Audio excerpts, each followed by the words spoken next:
Alors, bonjour à tous et à toutes, et bienvenue dans cette vidéo dans laquelle nous allons corriger cet exercice sur celui-là, quoi. Alors allons-y, donc sur une route, on compte le passage des voitures et des camions. 3 camions sur 4 sont suivis d'une voiture, alors que seulement une voiture sur 5 est suivie par un camion. Donc il faut représenter ça par une chaîne de Markov, et puis quelle est la proportion de camions parmi tous les véhicules de cette route. Ok, donc normalement cet exercice nous l'avons déjà fait en TD, et puis il y avait la troisième question qui suit. Mais pour l'instant, on va se limiter au début. Alors allons-y. Donc l'exercice du trafic routier, on utilise la situation par une chaîne de Markov à deux états. Alors quels sont les états, hein V, si jamais on observe une voiture,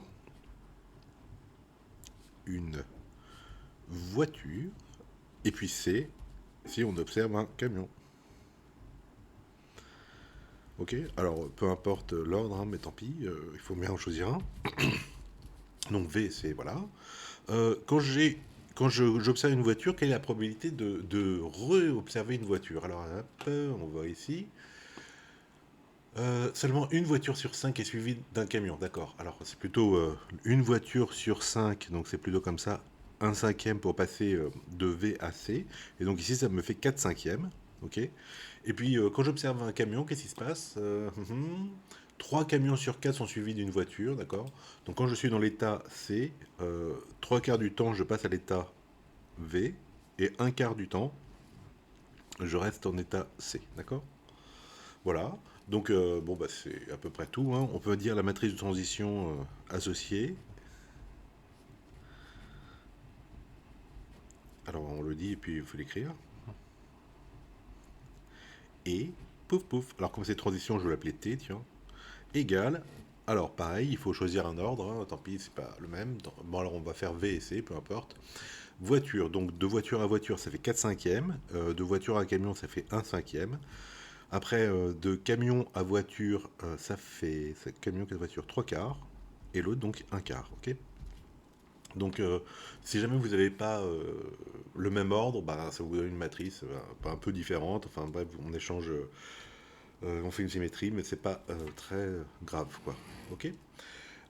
À quoi ça sert cette matrice T? Eh ben, je vais appeler Pn, d'accord, le vecteur de probabilité. Donc, il va avoir deux composantes. Alors là, ça commence à devenir important, c'est-à-dire que là, j'ai mis les voitures après les camions. Donc là, il faut que ce soit Vn, Cn, d'accord. Donc, je définis Pn, c'est ça. Où donc Vn, c'est la proba d'observer une voiture à l'instant n. Alors à l'instant n, en fait, ce serait plutôt ici que la énième observation, c'est une voiture, d'accord. Et puis Cn, la proba, donc que la énième observation soit un camion cette fois-ci. Ok, donc comme j'observe soit une voiture, soit un camion, évidemment, ça fait 1. Donc ça, c'est ce qu'on appelle un vecteur de probabilité. D'accord, la somme des coordonnées, ça fait 1. Là, vous remarquez que la somme des lignes, hein, 4 cinquièmes plus 1 cinquième, ça fait 1. Pareil pour là. D'accord. Et alors, quel est le lien entre les deux? On a ce lien-là. Hein, on a que Pn plus 1 est égal à Pn fois T. D'accord. Alors, si je recopie, Pn plus 1, c'est Vn plus 1, Cn plus 1. Pn, bah, c'est la même chose, mais à l'ordre n. Et T, donc je vais recopier là. Hein, 3 quarts, 1 quart. Bouf. Voilà, je fais mon produit. Ah, excusez-moi, j'ai la souris pile dessus. Je fais mon produit comme ça, donc ça me fait, donc ça me donne un vecteur de coordonnées. 4 cinquièmes de Vn plus 3 quarts de Cn. Et pour l'autre, ça me fait un cinquième de Vn plus un quart de Cn. Ok. Et puis donc j'ai un vecteur qui est égal à un autre vecteur, donc chacune des coordonnées sont égales, donc ça me fait que Vn plus 1 est égal à 4 cinquièmes de Vn plus 3 quarts de Cn, et que Cn plus 1 est égal à un cinquième de Vn plus un quart de Cn. Voilà. Donc en fait, qu'est-ce que ça me dit? Alors plein de choses, hein. Donc ça me permet comme ça de calculer de proche en proche les probabilités, d'accord. Donc c'est bien pour ça qu'on appelle une matrice de transition, c'est-à-dire que ça permet sachant les coordonnées, les probabilités à l'instant n, de passer aux probabilités à l'instant n plus 1, ok. Ces formules-là, en fait, elles se comprennent d'une autre manière. Donc je vais expliquer la première, d'accord? Ok, donc je regarde l'observation à l'instant n plus 1, ici, d'accord?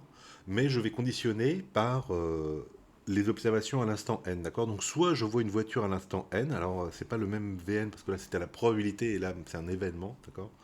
Mais bref, je vais mettre V indice n comme ça, avec un grand V pour dire je vois une voiture à l'instant n, ou je vois un camion à l'instant n, ok?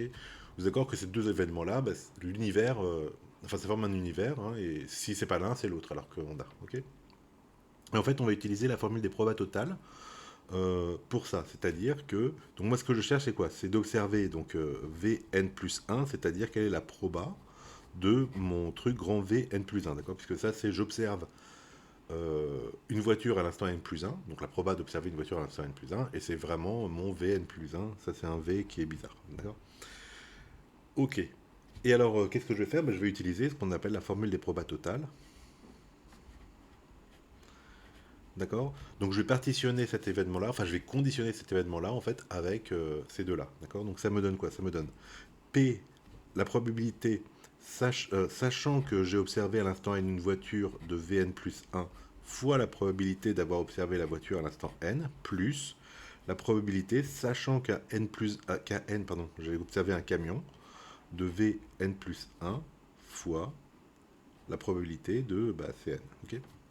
Voilà, donc si je reprends d'accord, donc en fait j'ai conditionné, donc c'est juste pour vous dire, j'ai conditionné l'événement j'observe une voiture à l'instant n plus 1 par les deux alternatives, soit j'observais à l'instant n une voiture, soit j'observais un camion, d'accord? Et vous regardez n'importe quel cours de proba et vous allez retrouver ça, ok? Voilà, la probabilité de voir une voiture à l'instant n plus 1, sachant que j'en ai vu une à l'instant n, c'est quoi? Bah, c'est la probabilité de transiter de V à V, d'accord?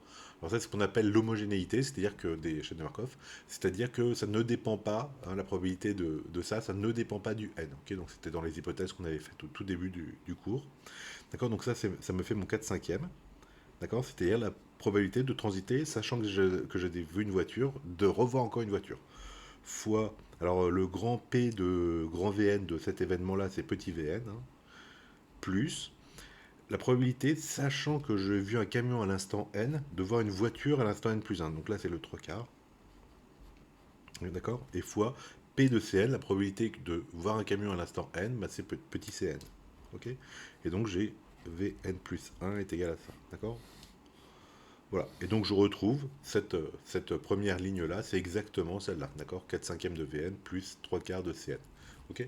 Donc cette méthode Markov, ce formalisme-là, etc., ça permet, si on veut, de couper un petit peu plus rapidement, hein, grâce aux notations des matrices, de couper toute la partie probabilité, formule des probas totales, conditionnée par, etc. Ok. Et voilà, et ça me donne ça, et pareil pour l'autre, hein, je conditionne l'événement Cn plus 1, c'est-à-dire la probabilité que ce soit un camion que j'observe à l'instant n plus 1, d'accord, par les deux mêmes événements en fait, et ça va me donner le truc, ok? Bon, bon, bon, bon. Alors, une fois que j'ai ça, bah, une fois que j'ai ça, c'est tout. Bah oui, ça suffira pour représenter cette situation au moyen d'une chaîne de Markov, ça suffira. Deuxième question, quelle est la proportion de camions parmi tous les véhicules? Ok, donc 2. Alors, la proportion de camions, comment je vais faire? Alors, il faut que je me mette en régime stationnaire. D'accord? Donc ici, là, ça marche tout le temps, c'est-à-dire ça marche aussi pour le régime transitoire. Si par exemple je vous dis la première à l'instant 0, V0 ça vaut 1 parce que je viens de boire une voiture en l'instant 0, et c'est 0 donc ça vaut 0. D'accord? Ok? Voilà. Et ben, quelle est la probabilité, sachant que donc je pars de ça, d'avoir à la huitième observation une voiture, d'accord? Ben, ça va, vous allez utiliser cette formule-là, d'accord? Ça, c'est une formule d'une suite géométrique, hein, je le mets juste là, même si ça sert à rien du tout. C'est que la probabilité de n plus 1, d'accord, tel que je le définis pardon, là-haut, de ce vecteur-là, ok? Ça va faire quoi? Ça va faire donc P0 fois T puissance n plus 1, ok? Si jamais, bon, ça sert à rien dans nos cours, hein, parce que voilà, si jamais je veux ça, on peut faire via une formule de suite géométrique, quoi, pour des vecteurs de proba. Alors pourquoi ça sert à rien? Parce que bon, on n'a pas spécialement vu comment on élevait une matrice à une certaine puissance, d'accord? Mais on a plein de méthodes, etc. Ok. Bon, donc on va pour maintenant le régime. Donc là, on était en peu importe, transitoire ou stationnaire. Maintenant, on se place en régime stationnaire, d'accord? Alors, on va commencer par justifier, hein, justifions qu'il y ait un régime stationnaire. L'existence d'un régime stationnaire. Alors, régime stationnaire, c'est plutôt le vocabulaire des files d'attente, d'accord? Et pour les vocabulaires plutôt des probas, on va parler d'une probabilité ou d'une distribution de probabilité stationnaire, ok? Alors, qu'est-ce que je peux dire? Je peux dire que le graphe associé à la chaîne de Markov,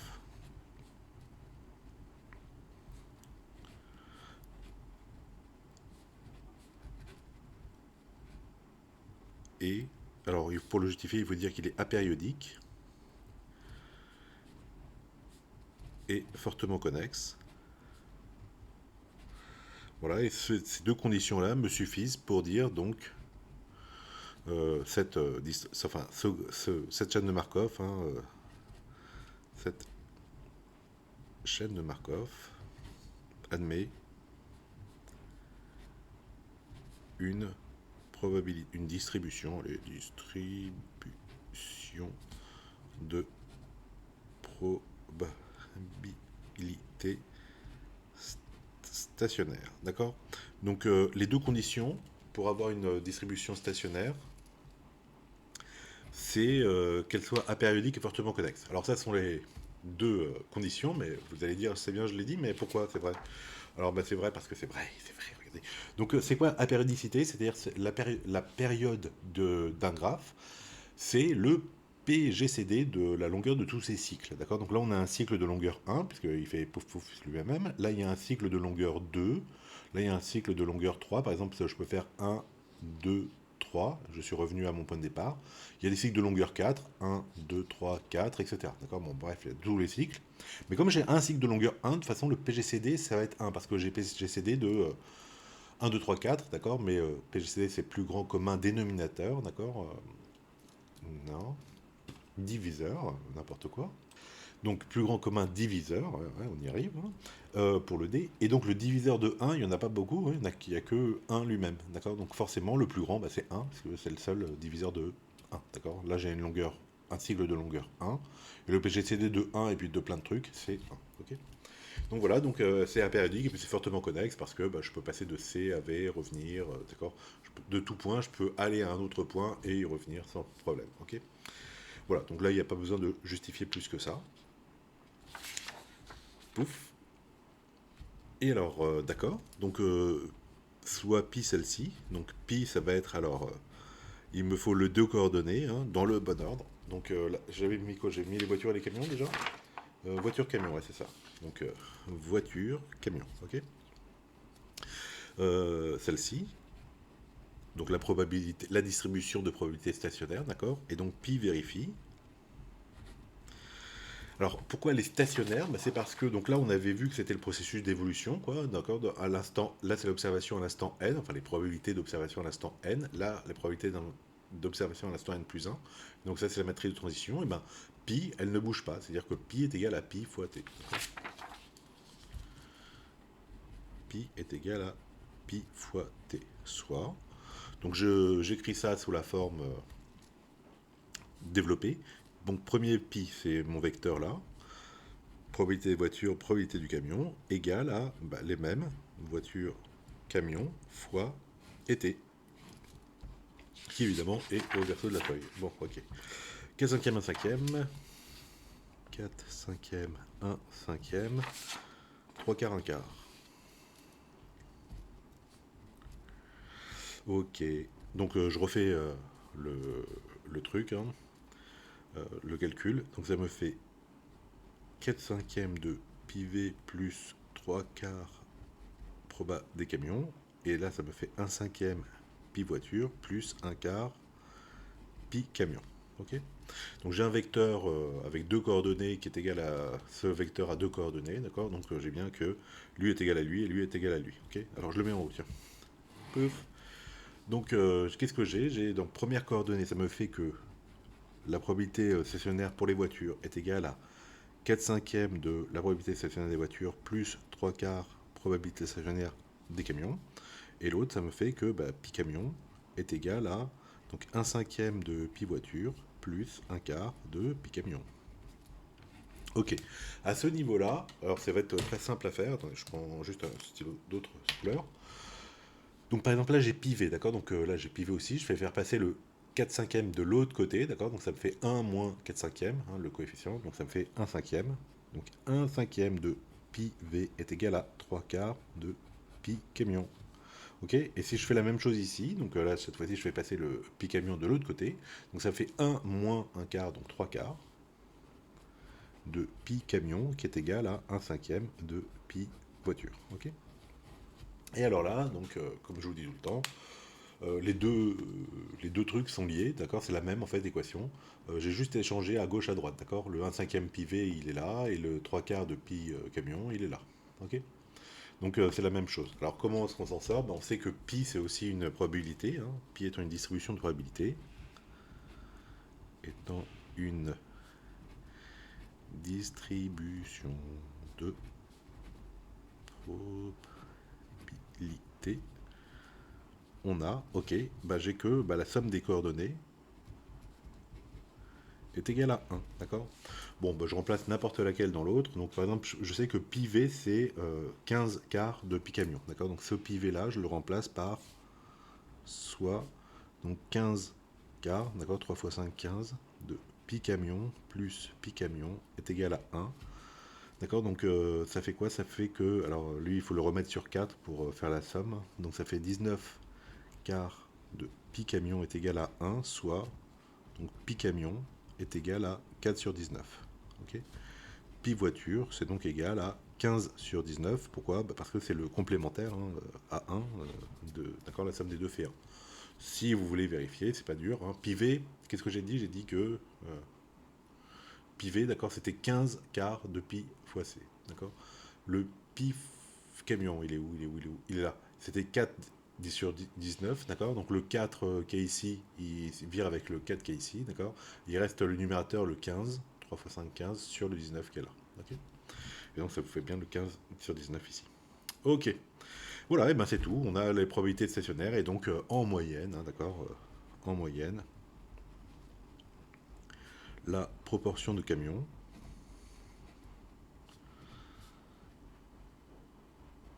est de pouf pouf. Camion, c'est 4 sur 19. Ok. Voilà, donc cet exercice on avait fait jusque-là, et donc petite question supplémentaire. Donc un ami nous propose un jeu. Quel est ce jeu? Alors, lorsqu'une voiture suit une autre voiture, on gagne 1 euro. Lorsqu'un camion suit un autre camion, on gagne 5 euros. Et lorsqu'il y a un changement, que ce soit camion vers voiture ou voiture vers camion, on perd 3 euros. Quel est notre gain espéré, etc. Ok. Alors, hop. Donc 3, le jeu. Ok. Alors, soit x le gain espéré.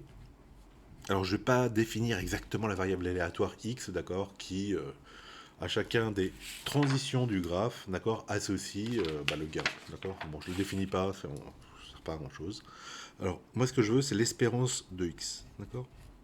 Ok, alors c'est tout comme les formules de proba totale, en fait, sauf que donc, la formule de proba totale, c'était pour des probabilités, là, ça va être pour l'espérance. Donc, c'est une formule dite espérance conditionnelle.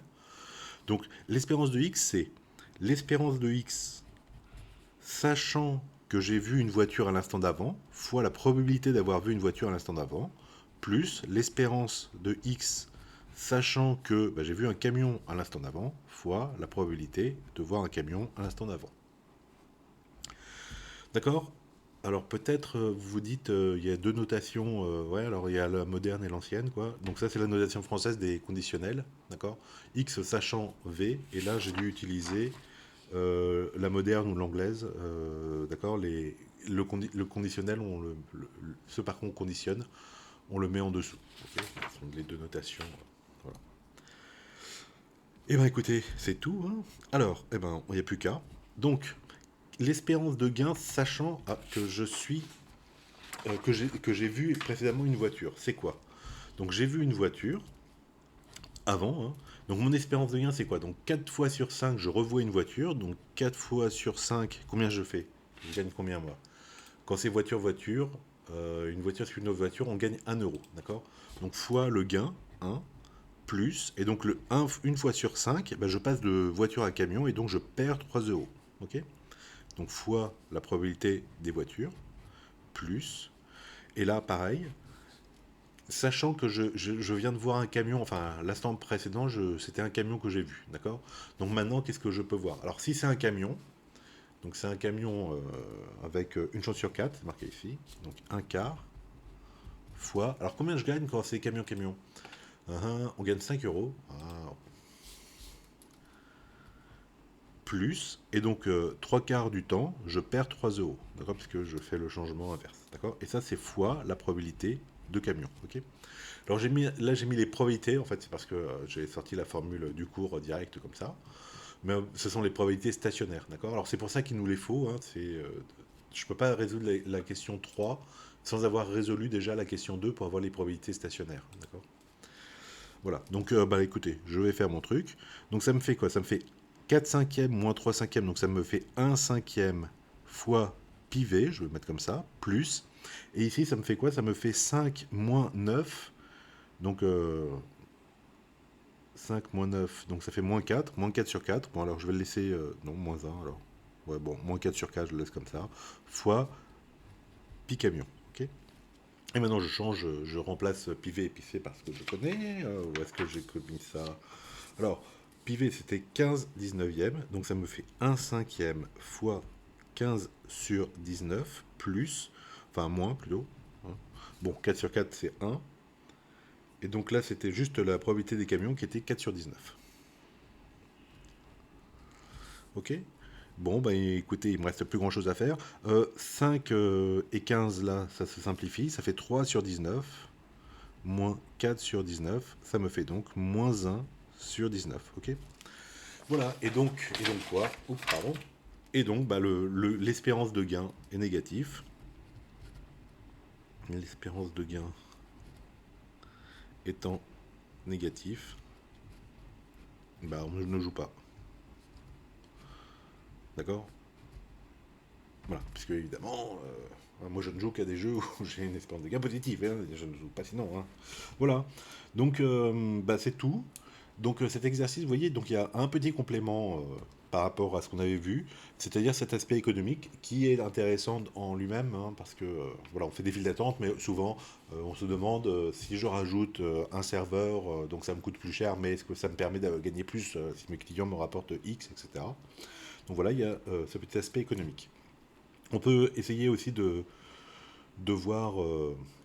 Donc, j'espère que vous comprenez pourquoi est-ce que je ne peux pas résoudre la question 3 si j'ai pas les proportions, d'accord? Parce que là, je sais, donc, je sais combien de fois je passe de voiture à camion et enfin, camion-camion, etc. Les trois transitions, mais par contre, je sais pas combien de fois je suis dans l'état camion ou dans l'état voiture, d'accord? Et voilà, et c'est pour ça que. Qu'est-ce qu'on peut dire? On peut dire que, alors, là, quand j'ai conditionné par V, c'est-à-dire que quand je vois une voiture, mon espérance de gain est positive. Alors pourquoi? Oups. Alors, quand je vois une voiture, d'accord, une voiture sur 5 est suivie d'un camion, d'accord, donc une fois sur 5, je perds 3 euros, et donc 4 fois sur 5, je gagne 1 euro. C'est là où je fais mon bénéfice, si on veut. D'accord, donc ça, c'est le truc positif. Et là, de l'autre côté, pour les camions, dans l'état camion, il n'y a que une fois sur 4 où je gagne, puisqu'il y a une fois sur 4 où il y a camion-camion, donc je gagne 5 euros, et le reste, euh, donc 3 fois sur 4 que vous voyez là, hein, je perds 3 euros, d'accord, et c'est ce truc-là qui est négatif et qui me fait perdre au final dans le jeu, quoi, d'accord? Voilà, dernier point, mais bon, vous l'aurez pas, mais juste pour vous dire, on peut aussi imaginer avoir un paramètre là, du style on perd X euros, et trouver le X de manière à ce que le jeu soit équilibré, c'est-à-dire que l'espérance de gain soit nulle pour les deux joueurs, comme ça, là on peut vraiment jouer pour le fun, hein, puisque il n'y a pas un biais dans le jeu qui nous implique un perdant et un gagnant, quoi. Ok? Voilà pour cet exercice, j'espère que vous avez tout compris. Voilà, cette formule-là, c'est pas compliqué, mais c'est exactement la formule des probas totales. Sauf que les formules de probas totales, c'est une somme de probas, alors que là, c'est l'espérance, donc c'est une somme, non pas des pays, mais des xi fois pays. Xi, c'est le gain, hein, c'est 1, moins 3, 5. Voilà, et bien c'est tout pour cet exercice.